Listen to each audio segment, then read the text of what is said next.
I did close my eyes because I felt like I was going to die. Like- why are you trying to ruin my favorite park for me? I think We're trying to expand it. Hey there, this is LJ, owner and founder of Smart Moms Plan Disney and Smart Moms Travel. Welcome to the Smart Moms Plan Disney podcast. I wish I could be with you for every episode, but don't worry, I have chosen an awesome host who will be with you each and every week. I love her, and I know you will too. Here's Allie.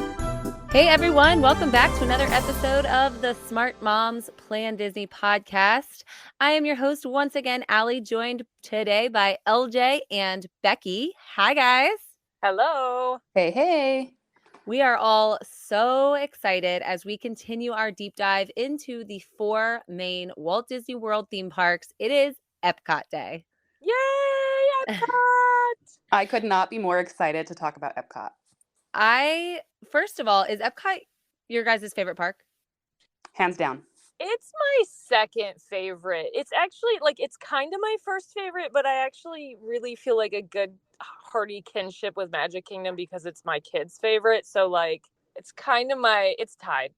We talked about that in the Magic Kingdom episode, and that's true. I totally feel that. But gosh, it's EPCOT. It's the best. It's so fun. It is. It's the most fun for me, I would say. I think that the festivals and the World Showcase, I feel like, people tend to think it's just an adult park, but my kids love it too. Like all 3 of my kids would choose EPCOT over several other Disney parks. When do you think you gained appreciation for EPCOT yourself? Did you go as a kid, either of you? I did go as a kid, but I didn't gain appreciation of EPCOT until I was an adult. And it's actually the first park I ever went to by myself. And I wasn't really by myself. I had my brand new baby. It was Asher, and he was about 3 or 4 weeks old. And I was on maternity leave, and it was the only time we were going to be able to go to Disney. And we were like, what's better, no Disney or Disney on maternity leave? So I went. We had an amazing trip. But at some point during the trip, I was like, I would really love to explore EPCOT more, because I'd felt like we didn't do all the little back alleys and that kind of thing with all 3 kids in tow. I left Mike back at the resort. He was all for it. He was like, go explore, have fun. And so I had Asher strapped to my chest because he was still nursing, and you don't leave a baby that little. So, but of course he didn't have an opinion about what we did. I loved it, ate all the food, drank all the drinks, and just explored all the countries. And it's been really special to me ever since then. So for me, I grew up in Utah, and so EPCOT was never on my radar, in its physical form going there until I was an adult. But I have a vivid memory being probably about 5 years old, and my grandma went with my aunt to EPCOT for the 5-year anniversary of it. And I remember being so little, and my grandma brought home this sweatshirt that had Spaceship Earth on it. And oh my gosh, I was like, I want to go see that golf ball. I remember that so vividly from back in the 80s, and it just turned 40 years old. Can you guys believe that EPCOT's 40 years old? It's nuts. It really is crazy. Yeah, it's older than me. I don't even think I realized that because I felt like it was brand new when I was little. I've talked a lot here on the podcast about how I grew up going to Disney, and I really remember EPCOT being my mom's favorite park. She loved shopping in EPCOT. That was her thing. She loved shopping at Animal Kingdom as well, but just going through, and specifically the Morocco Pavilion, she loves things like that. And I am going to say something right now, but then I'm going to fight it hard later. I was that kid that I was kind of being dragged around EPCOT. I knew every Disney trip. When it was EPCOT Day, I was kind of like, oh man, it was not my favorite when I was little, but it is my kid's favorite. So I feel like I was almost the version of the kid everybody fears, everybody's like, oh, EPCOT's not for kids. They're not going to like it. And I feel like I was some sort of version of that kid, but I don't think that's a true statement. I actually think I was the exception. I think most kids do like it. My kids love it. When I ask them, what's your favorite park, more often than not, and I mean, of course, their answers go back and forth, and it's the park of the day when we're at Disney. But hindsight, when we're looking back on a trip, they love EPCOT. I do, of the few memories that I have of our trip from being a small person, I was 10. Figment is up there. Like, he was my souvenir. We were allowed to pick one thing, and Figment was the thing I picked. I still have him. But I don't have a ton of memories of just like anything about that trip now being like, 28 years ago. I do remember Figment and Epcot, and it it was a positive experience for me, for sure. Yeah, and for those that don't know, Figment is sort of like Epcot's mascot, right? So it's like a one little spark, a figment of your imagination because Epcot is so much about that Disney Imagineering and what your imagination can do. And he's actually coming to Epcot as a meet and greet, Um, returning. He was in Epcot before. I'm so jazzed about this. I can't even. I'm like, it was one of those things that when I heard about it, I was like squealing, and Mike was like, what is happening?" Yeah, I actually can't believe he hasn't been there to meet. That seems crazy to me that it's not something that wasn't already still around. And I think it's going to be so much fun for anybody to go meet Figment. Yeah, I love him. He's my boy. Do you like his ride? I love his ride, and I know there's like the factions that are like Team Original Figment because it was redone since, and I don't even know what year, but it was definitely redone from the time I was a little kid until now. And there's people that are like, it was better before, but I don't sweat it. Like, I don't even remember, but I mean, I love it now. I wanted to say, LJ, if you have that original Figment, oh my gosh, like we should put a picture of it on social media and have people share what like early Disney souvenirs do we still have a hold of. Oh, that's so fun. Do you still have your original Figment? Yeah, I do. I was not somebody that was good at keeping track of things, but my brother was. And he has resort pins from all the resorts we used to stay at, like original cool pins from the 90s. Can you imagine if somebody had a picture of like the original like tickets from when Disney first opened? That would be amazing. Oh, I think lots of people have that. If you have that, tag us, put it on your social media and tag us for sure. I wanted to add a comment about the Figment meet and greet as well. So when you get off the Figment ride, it seems like that would be a logical place to meet Figment, but we have such amazing character interactions from the characters that have been there. Like we met Vanellope there, and she seriously played hide and seek with my tweens and teens for like 5 minutes. It was such a great experience. That's amazing. And that's a good point because speaking to the point of people saying or thinking that Epcot is not for kids, do you both agree that Epcot might be the best park to meet characters in? Yeah, I would say that for sure. Definitely. Absolutely. When I have clients, when I'm working as a Smart Moms travel agent, and I have clients that say, my daughter loves princesses. And so they're so excited to go to Magic Kingdom. I always sort of reroute that thinking and say, you're really going to meet more princesses at Epcot. They're lining World Showcase most of the day. They're in their country, right? So Bella's meet and greeting is in France, and Mary Poppins is often in England, and Jasmine's in Morocco, and they're just spread out all over. Snow White's usually greeting in Germany, and you kind of stumble upon them. They're outside, they're in their element. It's so fun, and it's so different than any other park that has character meet and greets out and about. I feel also like it is like the more unexpected situation. And so you're going to get lower wait times to meet them because I don't think people really realize they're going to be available. Yeah, and it's not just princesses, right? You have Donald is usually out in the Mexico pavilion, Mickey, Minnie, they're all just sort of there and you stumble upon them. And then Becki, to your point, there's unique characters that you're definitely not going to find other places. You met Vanellope. I know Joy and Sadness do meet and greets. Obviously, now Figment is coming. So if characters are a big focus on your trip, Epcot is a huge, huge character park. It really, really is. And I love so many of them are you can just kind of approach, not even having to do them face to face necessarily. Like Winnie the Pooh out in the field is just, it has a piece of my heart. I feel like that's maybe potentially the best thing we got from COVID is that they weren't doing that before where the characters were just showing up and we could just like talk to them, take pictures, and it was every character was in a line before. And I love this new setup where the characters are just, there cuz I don't feel like I always need to go get a photo and like have the autograph book signed, but I love the interaction. I think having the ability to go hug a character when you want to, but also walk by and take a selfie with them in the back waving was such a great benefit from, like you said, what changed with COVID. Yeah, I completely agree. I think it's more expected when you go to Disney. That's what you expect, right? Is you want to be walking and all of a sudden Winnie the Pooh is catching butterflies. And so much of Disney is about planning and schedule. And as much as I have kind of like try not to adhere to a schedule, there's a lot that you kind of have to. And I love that the spontaneity of some of these character meet and greets, LJ, like you said, especially since the pandemic, it just feels so much more part of the magic now, and especially at Epcot. Yep.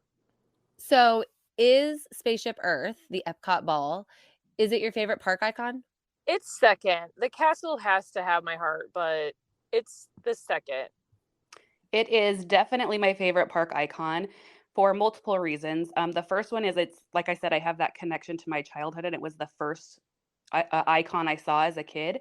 But also, since they've added the light bulbs to Spaceship Earth and they now have music like dancing to it, like, oh my gosh, it's amazing. Do you guys remember when the Mickey wand was like on the side of Spaceship Earth?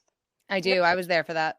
I don't remember it. I wasn't there for that. I saw it. I've seen it in pictures and have been like, another thing that I missed the birthday cake castle as well. I just wasn't really a Disney. I went once as a kid and then I wasn't back until I was a grown up. Yeah, I saw the Birthday Cake Castle, which was Disney's 25th anniversary, and then I also saw the Mickey wand coming up through, and I think that was in 2000. I remember the 2000 across the Spaceship Earth, and I actually remember there was this promo. I don't know if it was on the Disney channels when you're in your resort room, which I love, by the way, or if it was just on TV, but there was a visual of that iteration of of Spaceship Earth, and Mickey was standing on top of it, like on top of the icon. And I just remember thinking that was so crazy and so cool and scary. Definitely seen that, and it's iconic. It's like you guys are so lucky to have been around to see some of that stuff. So, like, it feels like Disney history to me. Like I just wasn't here for it. I feel like maybe that Mickey wand on the Epcot ball might be what pulls me to Sorcerer Mickey in general, because I also miss the Sorcerer Mickey hat in Hollywood Studios. Like I don't And know what connects me to Sorcerer Mickey, but he's my favorite. I love him. He's my son Seth's like favorite Mickey, and that's always special when it's one of your kids' favorites. But I loved the hat. I was so like I'm still mourning it. Like I still think about it and I'm like, oh, why did they take it away? So let's break down Epcot a little bit. There are a couple different areas of Epcot, right? So you have the entrance. And what is that area called when you walk in and you're facing Spaceship Earth and you have all of the space and Guardians type things to your left, and you have Figment and Nemo and Soren to your right? What is that area of Epcot called? I thought one of World you. Celebration is It's what got it's called now. World Celebration now. Yeah, it's called World Celebration now. And then on the right-hand side is World Nature. To the left-hand side is World Discovery. And then we have World Showcase. That's correct. And so World Showcase, of course, is the big layout of all of the different country pavilions with most of them have a quick service and sit down restaurant, along with shops, little cool, as you were talking about earlier, LJ, the little alleyways and sort of secret areas to explore. That's World Showcase. And to me, that's obviously the crown jewel of Epcot, but they're doing so much to change it. So the big thing going on right now, of course, Guardians of the Galaxy coaster. Is it the best ride at Disney World? Yes. I know the right answer is yes, but Flight of Passage still might beat it out a little. I love how you're like, I know the right answer is. Like, So take nostalgia and like, oh, but my kids love this, or I remember the first time I rode it. Take all of that out. And is Guardians of the Galaxy the best ride at Disney? It might be the best ride ever. Yeah. Anyway. Yeah, like in Orlando or in the world. Both. I that's the first thing I said when I got off of the ride. I rode it in like the preview time, and Mike and I rode it together, and we got off and we were like, Disney now has the best ride in the world. I mean, I haven't ridden all the ones overseas and stuff like that. I've only ridden pretty much everything in the United States, LJ was just talking about international rides, and I actually have a connection to Epcot with international rides. We went to Disneyland Paris and went on this most amazing ride there. It was like mind blowing to me, which was the Remy ride. And right soon after we moved to Florida in 2019, we were going through that little pavilion over kind of towards Test Track. Do you guys know where I'm talking about, where they kind of preview what's coming? Yep. And we saw a poster for the Ratatouille ride, and all five of us, me, my husband, and our three kids, just started freaking out like, oh my gosh, Ratatouille's coming to Epcot. And we were so, so excited. Ratatouille for me is like, I want to love it, but it makes me feel bad. It's 3D rides. I'll ride it. It's not bad enough that I can't ride it. I'll ride it if I'm like with my agents and they want to ride, or with my kids. But like left to my own devices, I'm going to skip it. So if that makes you motion sickness, let's talk about the one that Allie loves so much, Mission Space. Should we save it for later? Yeah, that's fine. That's fine. We're gonna I have some feelings about Mission Space that we need to hash out in a little bit. Do you prefer the front part of Epcot or the back part of Epcot? I love World Showcase for sure. Although, I mean, I feel like we were just talking about with kids, the front is better for kids. I feel like my kids have the most fun in the Nemo ride, Living with the Land, like the whole land pavilion, Soarin' and Figment are all so good. And then obviously Test Track is in the front. And so I do spend like a lot of time in the front, and I always kind of feel like, okay, good. Now we're moving on to like my favorite part when we start heading back. I love that front part as well. I took my son when he was 9 on a mom and son trip only, and we went to Epcot. I distinctly remember going on the Nemo ride, which, sometimes the line looks long, but it's one of those lines that just walks. Yep. Like if it's a long line, it's because you're walking for that long. And so we get off the ride, and then it puts you in like that aquarium area, right? And we saw the manatees, and the manatees are just kind of like Allie has that one last look thing with Magic Kingdom or Disney in general. Visiting Little Joe is like me and my son's thing. And he's now almost 13 years old, and he still is like, let's go say hi to Little Joe. Like, oh, that's so sweet. I love that. What about Moana? Are you all excited about what's happening with Moana coming? Absolutely. I am excited. Every time I'm on the monorail, I'm like, oh, I don't know. I always feel like I'm getting like a backstage view because you can't see it from the ground, but from the monorail, you can see what's going on. And you get this like 30-second look, and I'm always like, okay, I'm ready with my camera. Like I gotta get a video of this, and then I'll like pour over the video and like speed it up and slow it down and like look like what is happening, what are they doing. I feel like it's kind of mysterious. Like, what is it going to be?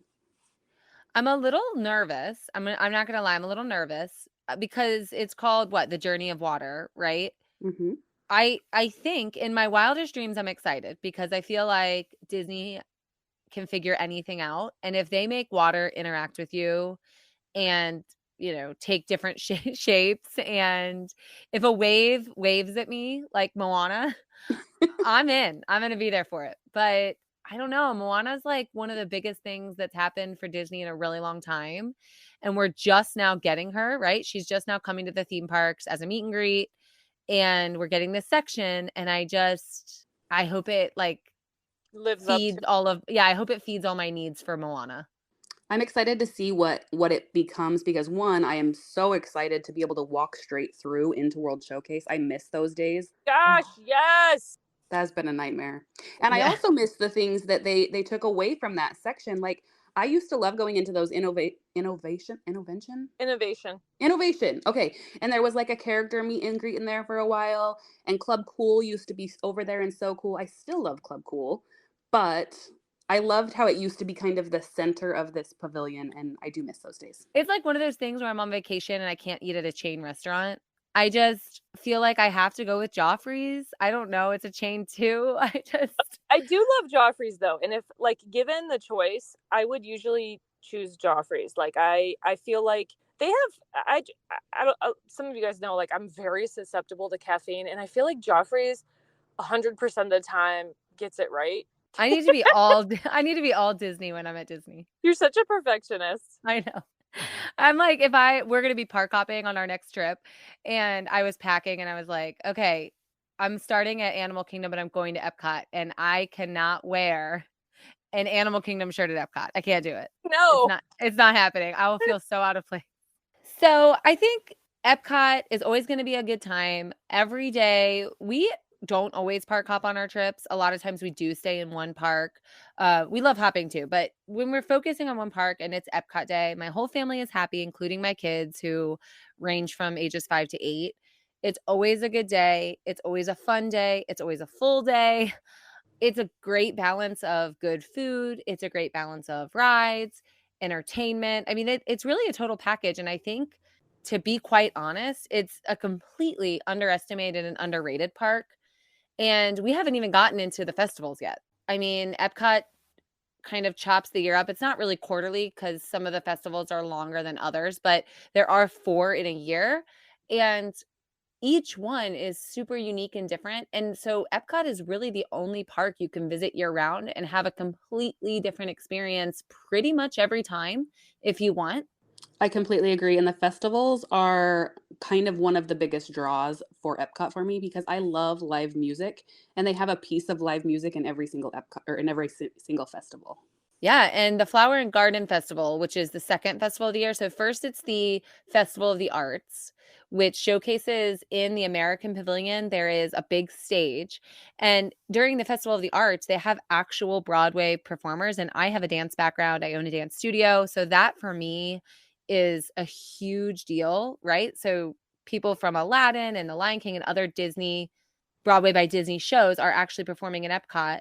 And then the second festival is the Flower and Garden, and that kind of happens in the spring and into early summer. And they have the Garden Rocks concert series. So they have actually some really great headliners, a lot of 90s stars I Hmm. just saw perform.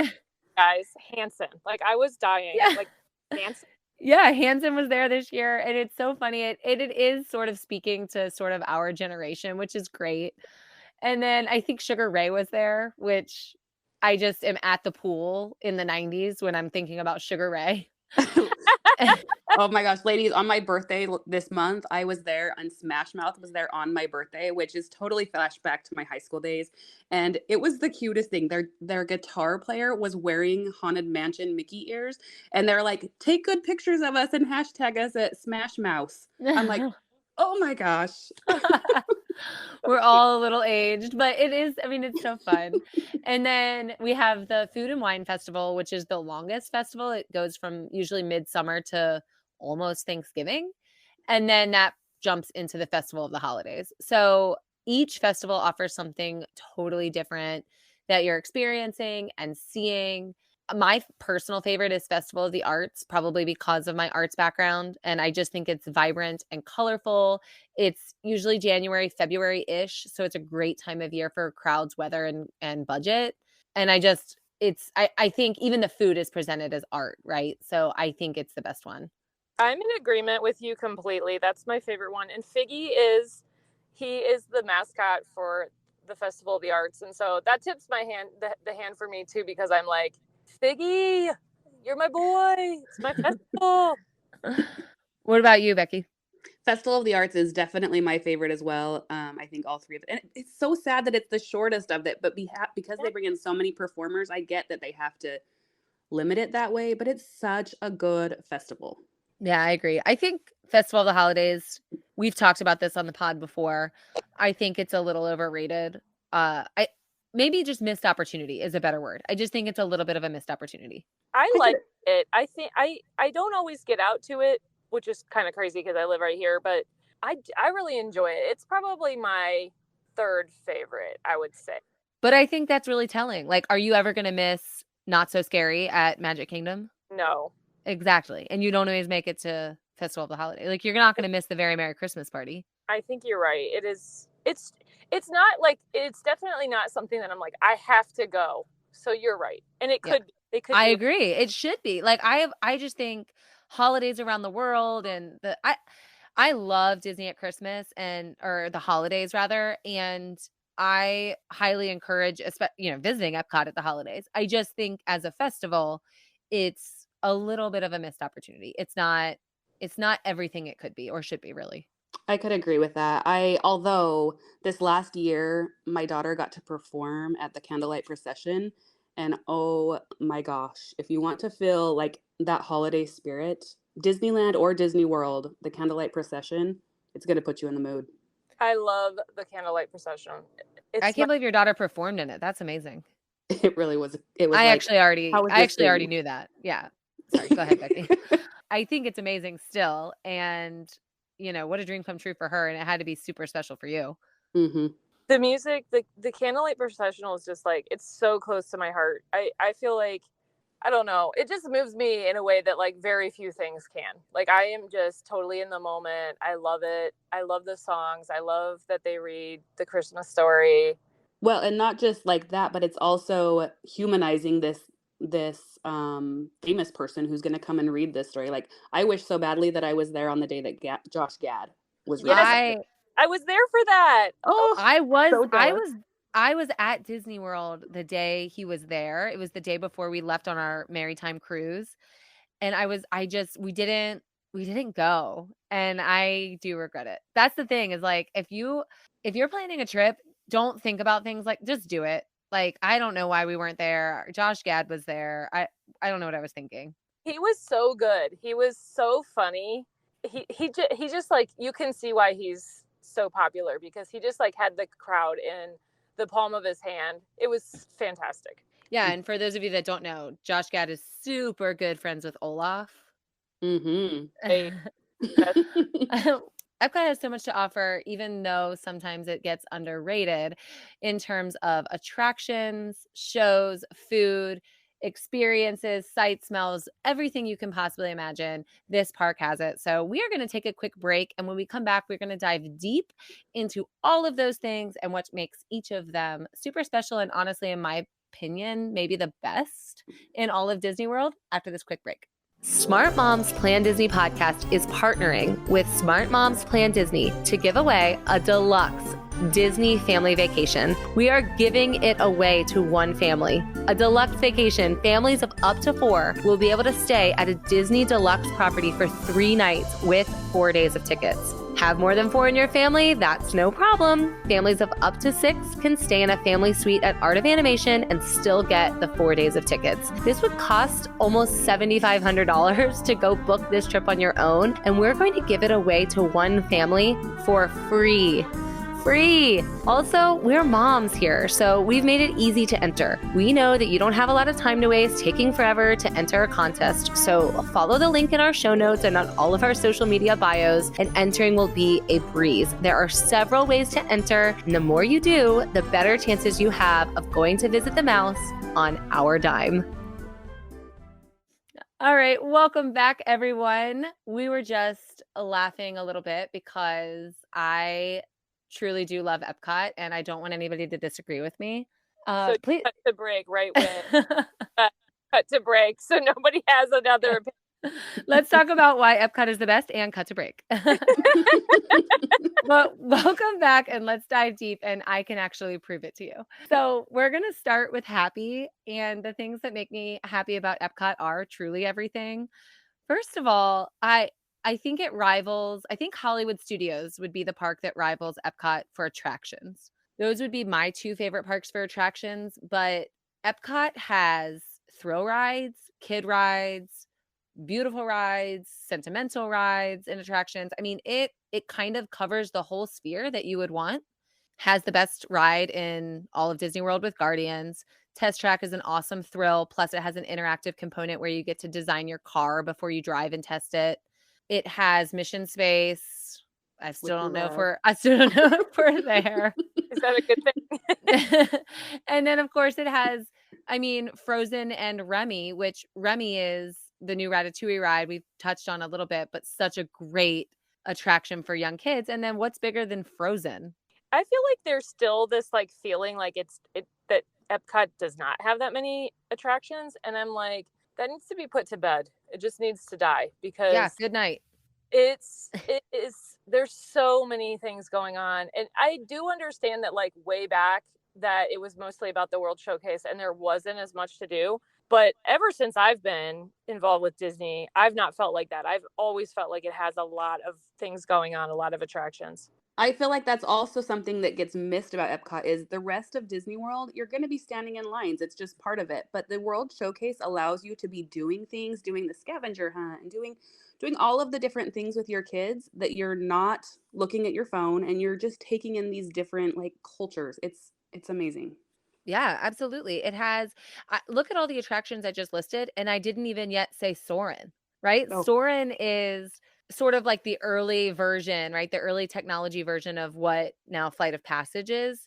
And I every single time I ride and we end over the Epcot ball, Soarin', spoiler alert, I get emotional. Like I want to cry every time when that music is playing, and I love it. I think it's beautiful. I love looking over and seeing my kids freak out and think they're actually, gonna fall.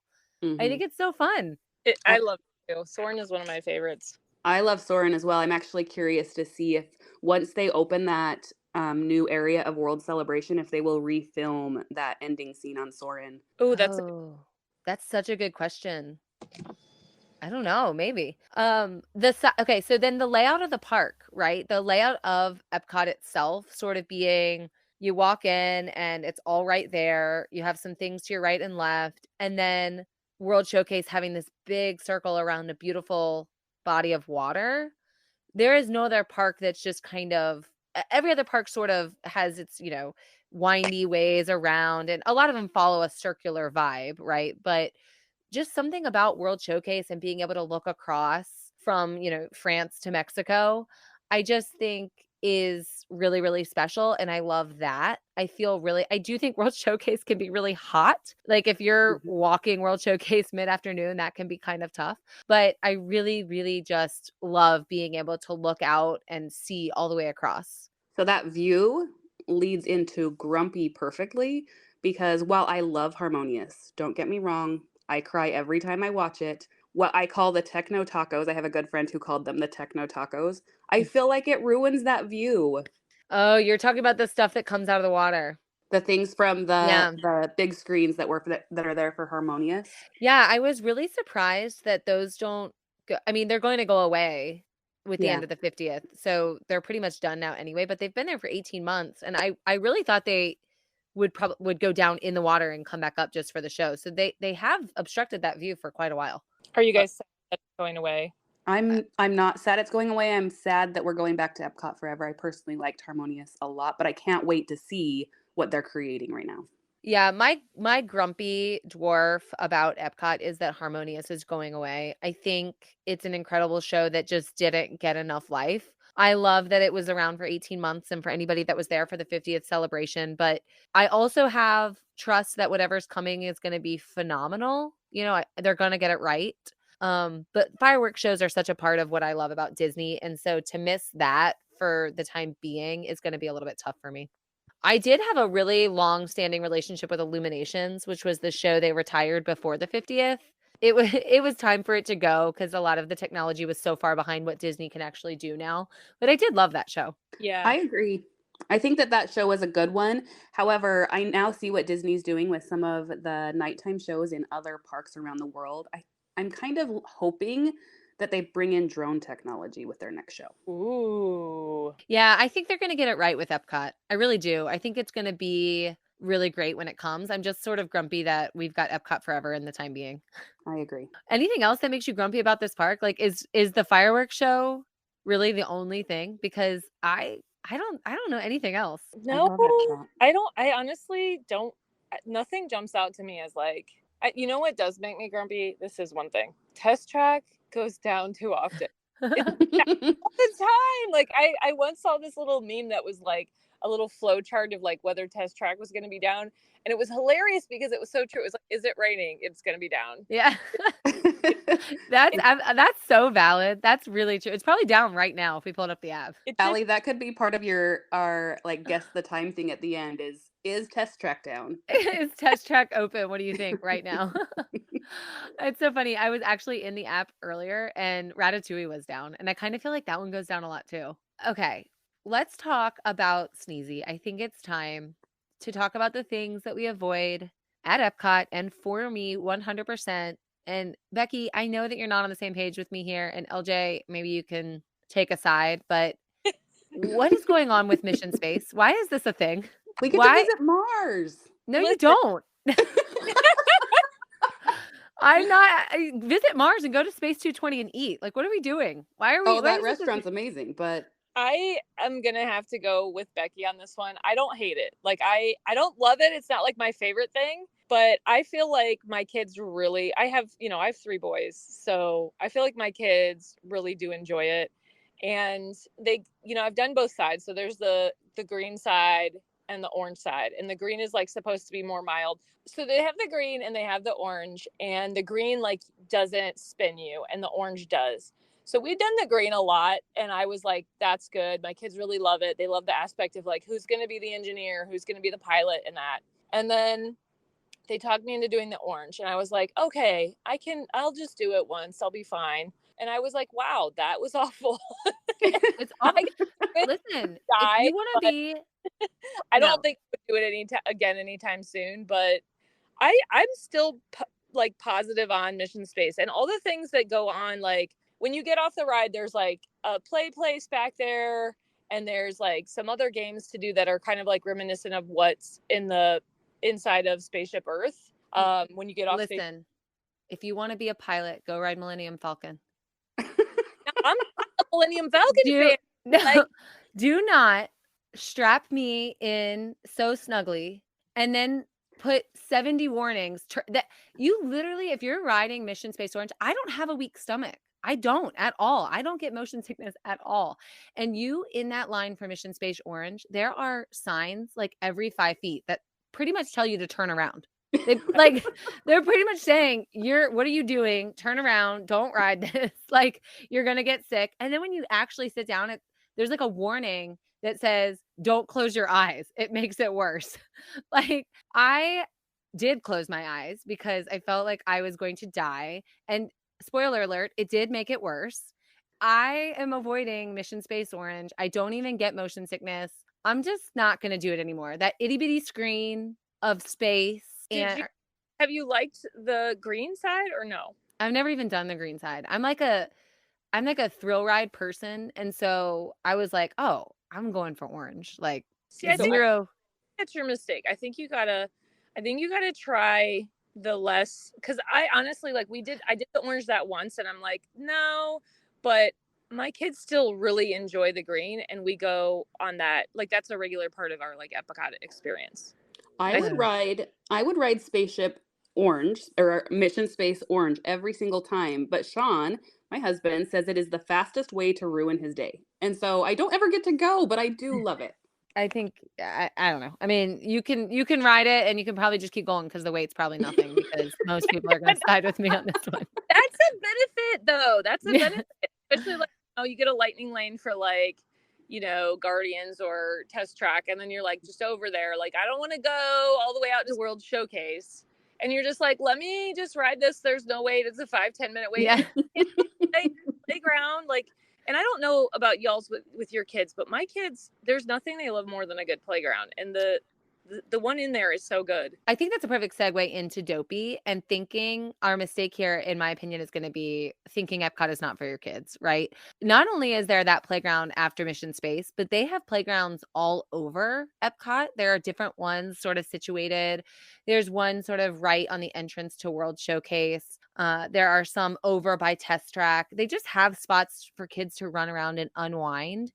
And I think that is super special and really, really unique. Then they have, Becki, you mentioned a little bit about the scavenger hunts. So different times of year, they have different things that you're scavenger hunting, right? So sometimes it's Remy, and there's a little Remy somewhere in every pavilion of World Showcase. So while parents are maybe having a drink around the world, which we're going to talk about a little bit, or shopping at the different pavilions, your kids are looking for Remy or whatever the scavenger hunt of the time is. And then there's KidCot, where every pavilion offers a sort of stamp book, like a passport, where kids can get it like a sticker, and you can talk to somebody usually that's from that country and learn a little bit. So there's so much going on for kids. So don't make the mistake of thinking there's not. And not even just the playgrounds that are actual playgrounds. That area in the UK pavilion behind, there's like this hedge maze that my kids, even as teens and tweens, still want to go play in the hedge maze. Mm-hmm. So true. I think that's a dopey move for sure. Is that I hear this from parents that they kind of feel regret when their kids want the low cost items. Like, I brought you all the way to Disney World and you want to play on the playground. Or like sometimes I feel like the swimming pool is like that. Like, my kids will swim over like anything else in the world. And I've heard parents say or feel we could have done this a lot less expensively. And I think that's dopey because I'm here for the whole total experience. And if letting my kids play on the playground like elevates that experience for me, I'm here for it. Like, I'll get a coffee and I'll sit at the playground and I'm getting rest for my feet, which we all need. My kids are playing and they're getting all their energy out, which is going to make everything else go so much better along in the day. They're going to come away from that experience just feeling like they had a great time. I feel good about letting them play for as long as they want. I agree. And then we already talked so much about the characters. So can we just put it to bed? Good night. Epcot's for everyone. Kids are going to love it. It's going to be great. Amen. Do not skip it. Skip Animal Kingdom. Or when people are like, it's a half day park, I'm like, on what planet? No. Yeah, no. On the Mission Space Planet, maybe. No. Let's talk about that though. Let's talk about it not being a half day park. There's so much to conquer, and let's talk about Doc and your strategies. And we have a big one we need to settle here.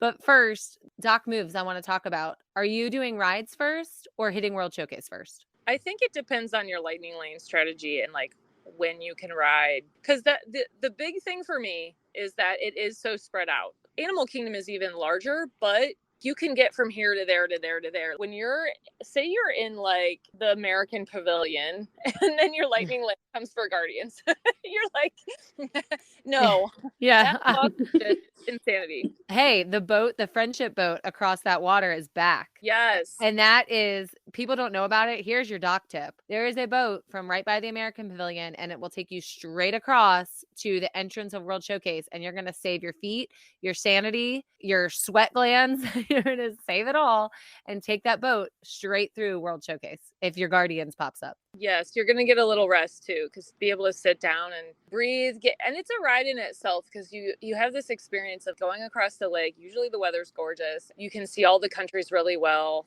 Yeah, it's great. You know that there's a lot of walking in Epcot when you look at pretty much every 5K for Run Disney runs through Epcot. And I've done it, and it is amazing. And I hate running, but it was the most magical run ever, getting to run through Epcot when no one else was there. That sounds incredible. It does. Enough to make me want to run. LJ, you mentioned that I'm a perfectionist, and I just sort of set my mind to something, and I just keep thinking about these Run Disney events, and I am just not a runner. It's just not me, but I just feel like I'm probably going to end up signing up for a Run Disney event. Like, I need one of those medals. Yep. Yeah. I need to run through an empty park. Do the 5K. It's going to be, you don't even have to run. You could walk it. Oh God, I'm way too competitive. I'm not going to be able to like walk and be at the back. That's my problem. That's why I can't sign up. So I'm probably doing rides first. And this can transition in a little bit. We'll talk about Sleepy, but it kind of does have to do with where I'm staying, because I don't want to move away from Doc too quickly, but where am I entering, right? Because there's the main gates and then there's the international entrance, and your resort directly influences which entrance you're coming in. So if I'm staying at the Polynesian and I'm taking the monorail in, I am going to try to knock off as many attractions as I can first, because a lot of the festival booths don't open until a few hours after open, right? They're not all open at rope drop. And I'm not usually ready for, I don't know, a spring roll at 8 a.m. And so I prefer get some of the attractions out of the way, rope drop Soarin', ride Living with the Land, do all of those things, and then hit World Showcase and take my time the rest of the day. I want to eat and I want to drink around the world. I want to go slowly and experience everything, but it's time we settle a very big debate. Both of you walk up to World Showcase. You've ridden all of the things. Are you heading left to Mexico, or are you heading right to Canada to start your journey through World Showcase? Oh, I don't know why this is such a big deal, because I am not firmly in one camp or the other. I like, it just depends. If I have my kids with me, they want to go to Canada because all the best booth food, they love the stuff that's at Canada. But if I don't have my kids, I feel like I'm always going to Mexico. So I'm not like, this is like a make or break, but I know so many people are. So for me, it is definitely I'm Team Canada, because especially during the Food and Wine Festival, my very favorite drink on all of Disney property is in the Canada Pavilion, and I can start there, and it's close enough to the front that I could also end there. And so the Apple Sky Blossom, or Apple Blossom Sky, it is like frozen apple juice, and they put little marshmallows on the top of it. You have to start there. Here's what's funny. I feel like Mexico is the right answer, but I actually stand firmly with Team Canada as well, because, as I said, I like to drink around the world. I love to experience the snacks and cocktails at each of the pavilions. And if you're going left and starting like with a margarita and tequila, I'm asleep by Germany. Yes, you can't start with a margarita. It's too I can't heavy. have tequila like at 11 a.m. I literally will be asleep in Germany. Like, it's just not going to go well. And so, you pace yourself, you end up having maybe a champagne flight in France. By the time you make it to Italy, it's like late enough in the day that you can like have a glass of wine, and then you hit Mexico at night. And so for that strategy, I think that's what works best, even though my mind feels like you should go left. I don't know. I like that flow for eating and drinking around the world most. What's your favorite pavilion? Ooh. Hmm. I would say overall, the UK pavilion just calls to me. I don't know what it is. I don't know if it's meeting Alice there, if it's the twinkly lights where you're heading back behind it. Like, there's so many things, but I actually think Morocco is my favorite. My husband and I went to Morocco in real life, and it feels like you are actually in Morocco. I was going to say Morocco as well. And I've not been there in real life, which cracked me up when you said that. Versus our fake life when we go and travel the world in our fake life. I love the style of Morocco, and we have this house that we're working on and we don't know what we're going to do with, but we know it's going to have Moroccan decor because we love that, like the look of it and the feel of it is just totally up my alley. I can spend a lot of time in Morocco doing nothing at all. Doesn't matter. My favorite, and it's my favorite by far, is France. I think it's beautiful. I love that there are sort of two different paths you can take. It feels sort of secluded, and like there are little nooks and crannies and alleyways to explore. The ice cream there, the ice cream shop, and you can get that warm pastry thing with the ice cream in it.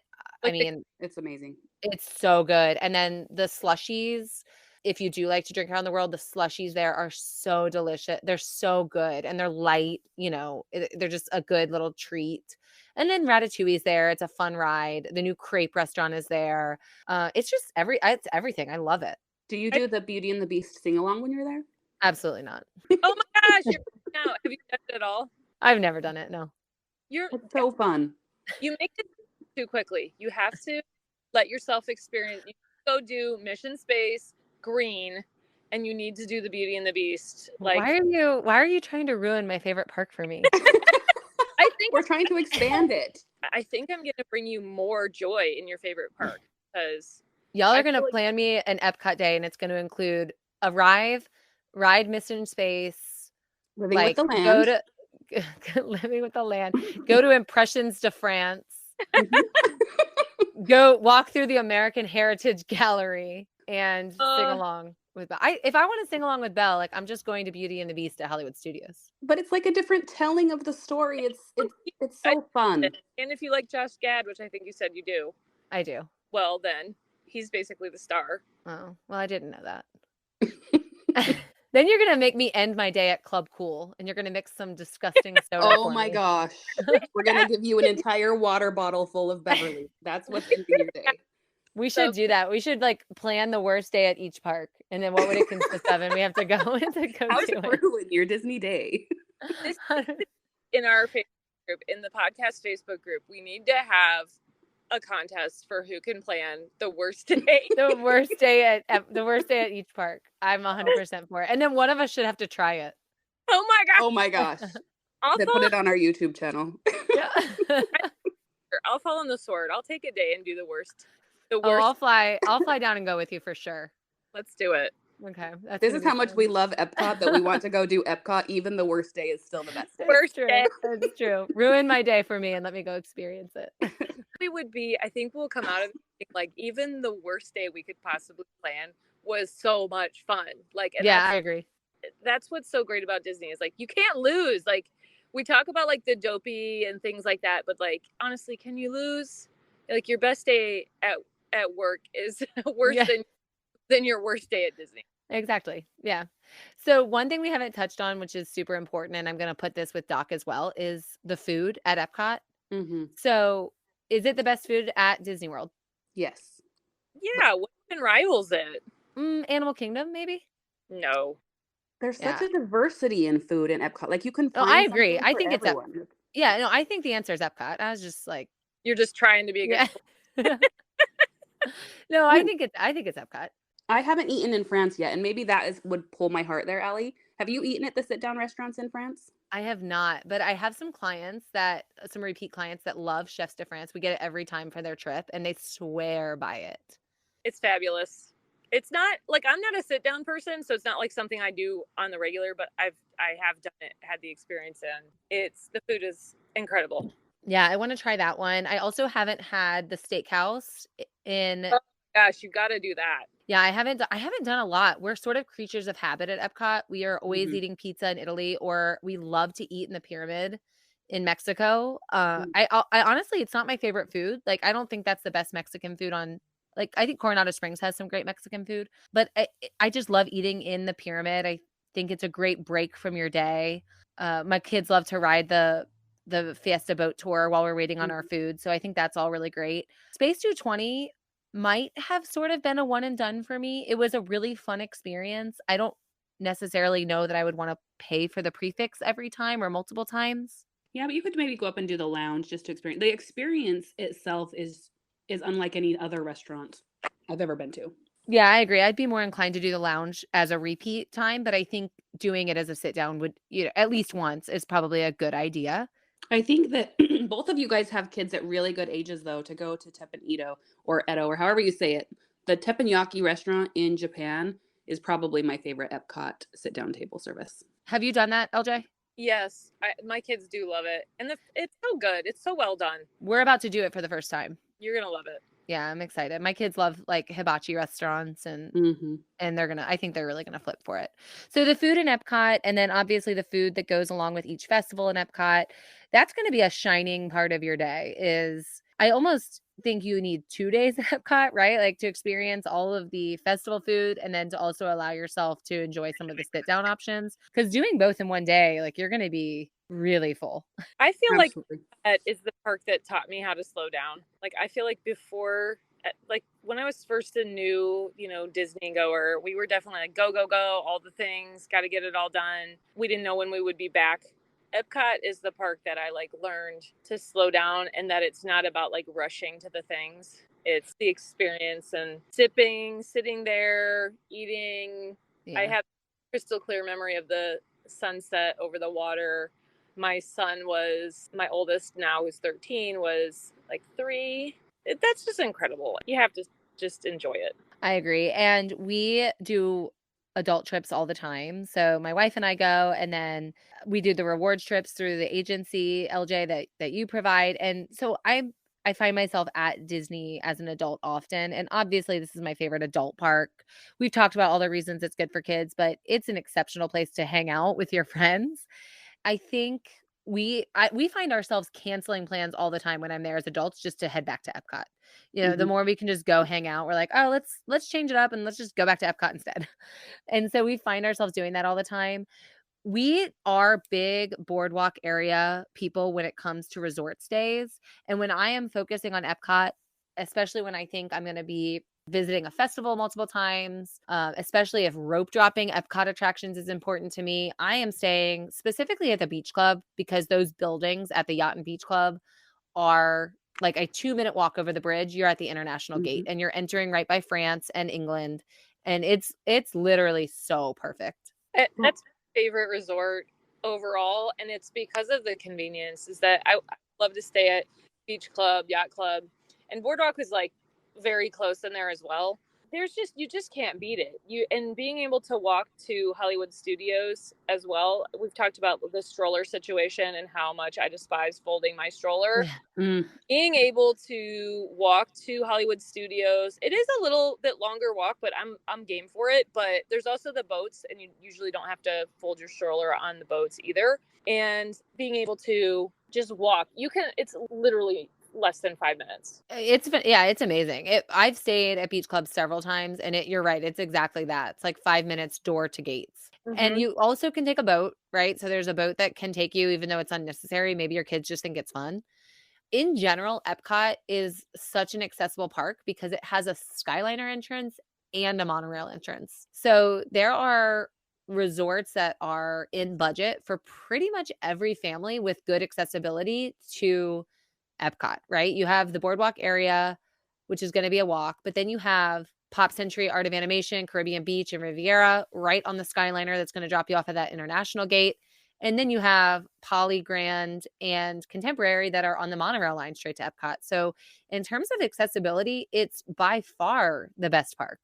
And I also, that was when we were talking about happy, that's something that makes me happy. I know we're in our sleepy section. We're talking about resorts where we're staying, but even when I'm coming from my house, so again, if you've listened before, it's basically like I live off site. I'm a 5-minute drive from the edge of property. So I'm basically like, my life is an off property Disney stay.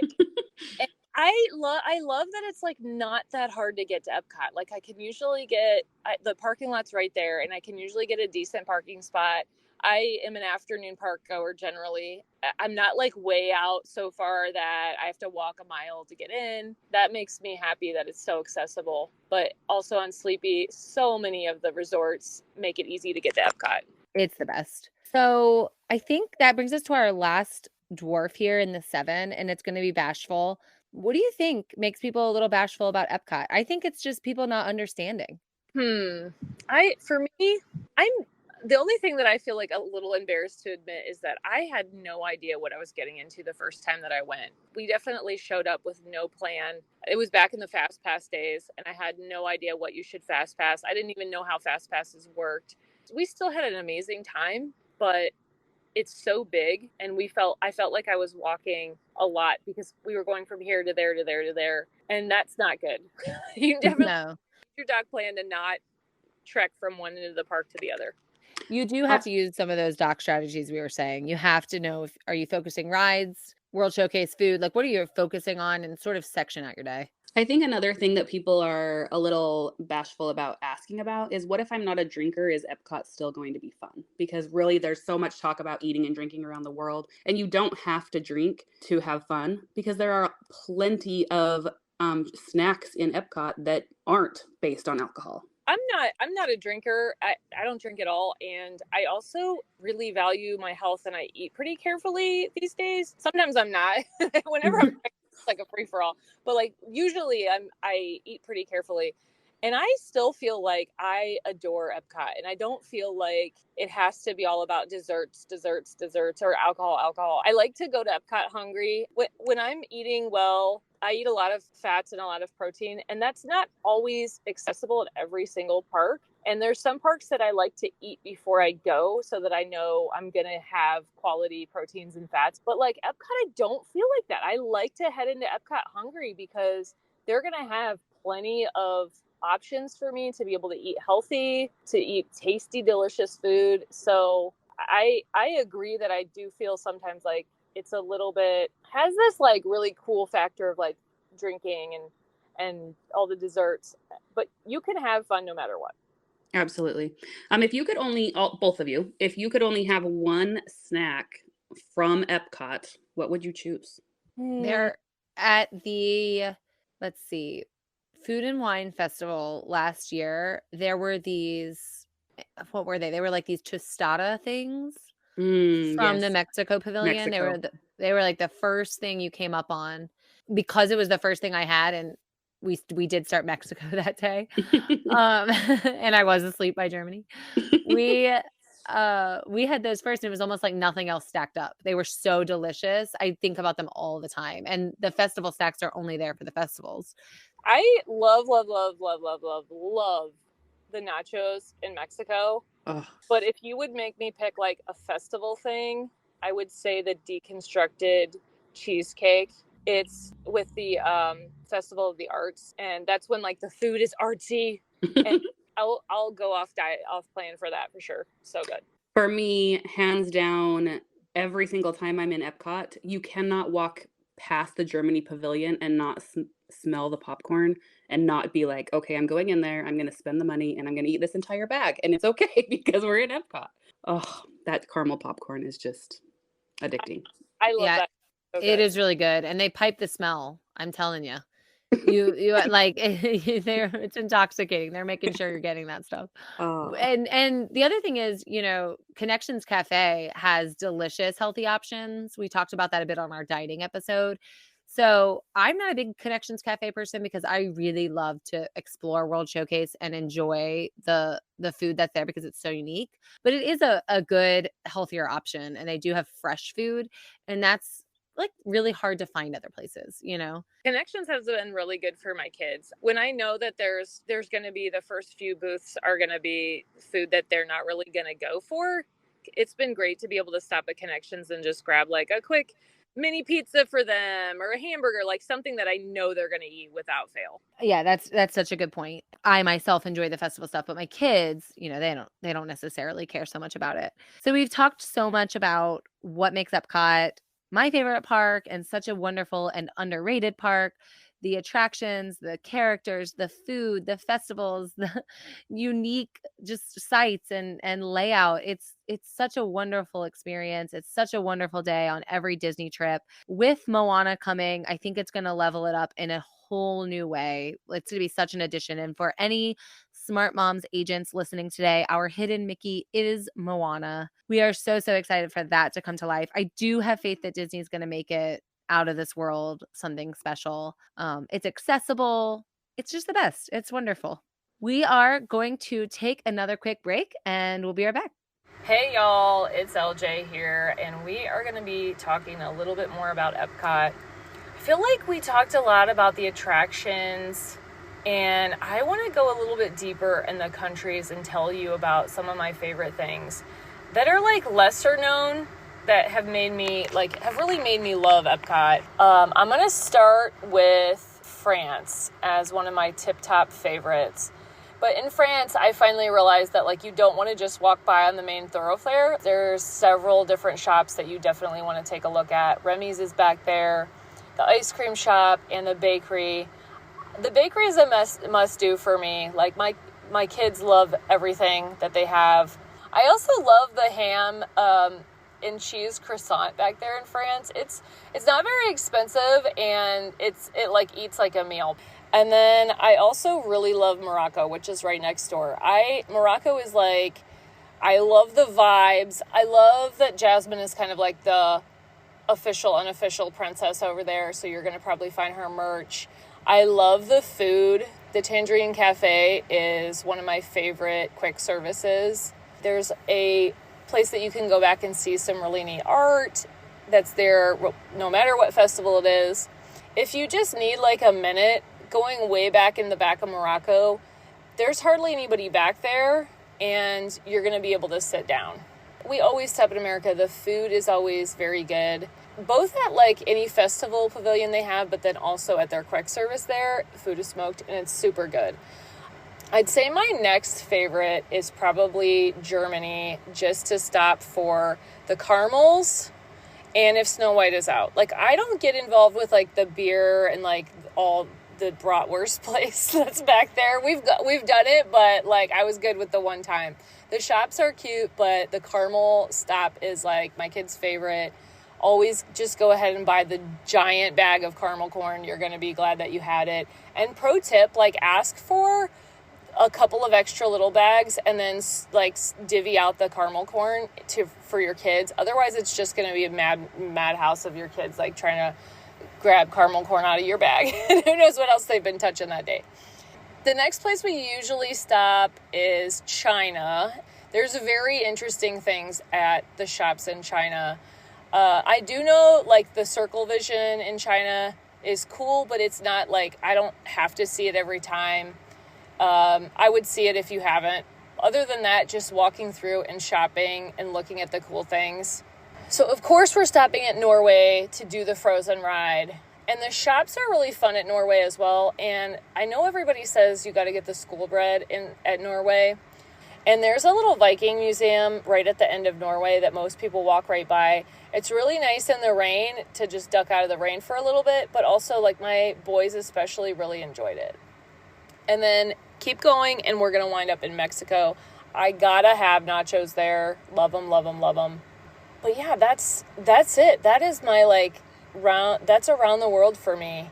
All right, we are back and ready to close out our show today with the lightning lane.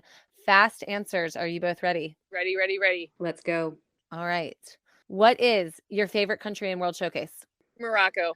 The United Kingdom. What is your least favorite country in World Showcase? Ooh. This is hard. Allie, you're going to kill me, but I think I'm going to say Italy. What? You know, as well. Like, we never really do anything there. Like, I'm going to say Italy. Oh no. I'm not only upset, I'm personally offended. This is unacceptable. Okay, I have to move past that. Just leave me drinking a glass of red wine with a tiramisu push pop. And I'll go next door and get my caramel popcorn and we'll be okay. Just leave me there. Okay, what's your favorite kid attraction? Ratatouille or Frozen? Frozen. Are you starting Mexico or Canada? It's situational for me, and I know that's not the right answer, but it is. I decide in the moment. I'm going to say Canada, but my real answer is I'm coming in through the international gateway and starting in France. Yeah, me too, probably. All right, Spaceship Earth or Figment? Figment. Ooh, Spaceship Earth. Yeah, me too. The Phoenicians? We have to know about the Phoenicians. Flower and Garden Festival or Food and Wine? Flower and Garden. Food and Wine. Ooh, Food and Wine or Festival of the Arts? Festival of the Arts. Festival of the Arts above all other festivals.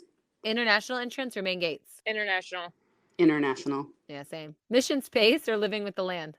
Why would you do that to me? Those are like, I want to do both of them. I love them both. You can't. Lightning lanes are gone for one of them. You can only get one. Well, I want my husband to go with me, so I guess Living with the Land. Aw.